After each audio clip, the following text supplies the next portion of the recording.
the only people who are lucky enough to enter Jerusalem from the West Bank are the 25,000 people, workers with permits, and the 3,000 who are working with international NGOs, and the 450 VIPs. Out of a population of 4 million Palestinians, that's less than 0.7% of the population. So if you are a Palestinian, you will have something. This is the green ID, which is the Palestinian Authority ID. So all of us who live in the West Bank have this particular ID. And this ID, if I am caught with this ID in this hospital without any other documents, I go to jail for 6 months. So then they require all of us Palestinians to issue what is called a security magnetic card. This is another piece of identification which we have to carry. Basically, these things have to be glued to our body. I still will go to prison if I present these two IDs. Because even though they issue a security clearance card, the magnetic card, they still require a third document, which is a permit to be in Jerusalem. Yeah, it gets really fancy. So this is renewed every 3 months, and now I am legal. If I want to go to our lawyers who are in Tel Aviv, then I have to have another permit, which allows me to go into Israel proper, what we call Israel proper. And this is my my other permit. You see how different they are, and that allows me then to go into Israel proper for other hospital business. And because we have 500 checkpoints in the West Bank that separate us, we have the red permit, which is another different colored permit, that actually helps me to go through checkpoints that are distributed in the West Bank. And the last thing, when I do want to come to the United States to see my parents who live in Virginia, I have to have a permit to get to the airport, because that's a high security area, and we have to have another permit. Now, I am very privileged, by the way. I mean, I am so privileged because I have all these permits.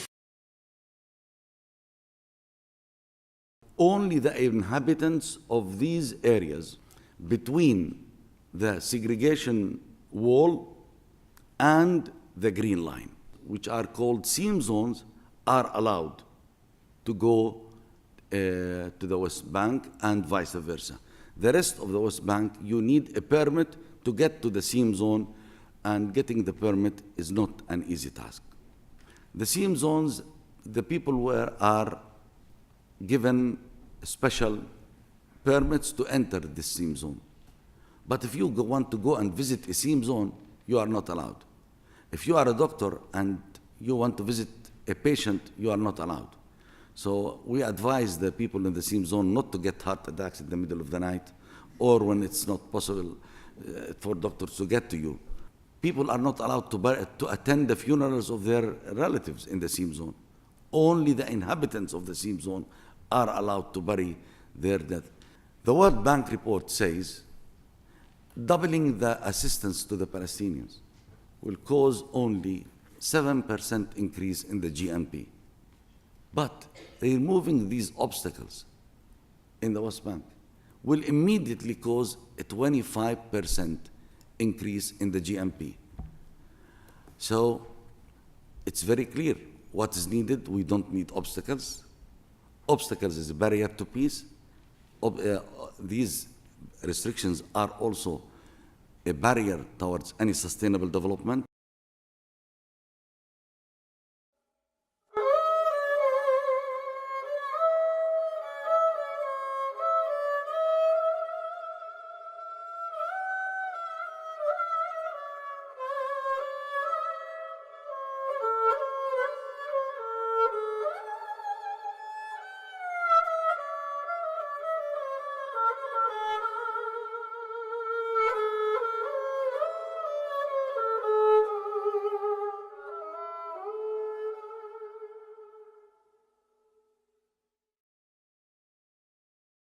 General Keith Dutton made clear in his reports to Congress here and to everybody that the security situation in the West Bank is so good now that there is no justification for any of these actions.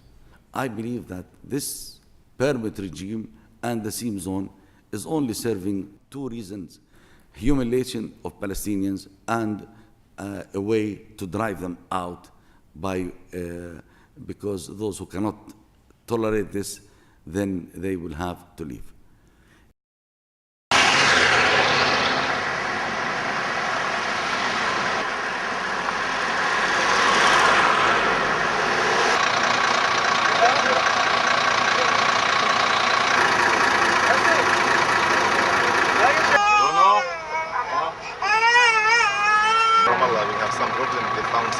think journalists for Hamas, they want to know for whom. When I was living in Jerusalem in the mid-90s, bombs were a daily occurrence. I knew people who were wounded in those blasts. We avoided public places. There's reasonable anxiety on the part of Israeli Jews and American Jews and Americans. The wall around Jerusalem was built in the Israeli narrative in response to that. Tzivi Livni, who was the Minister of Justice about 6 years ago, she said it's very clear that the wall is intended to be the final status borders, and it has nothing to do with security.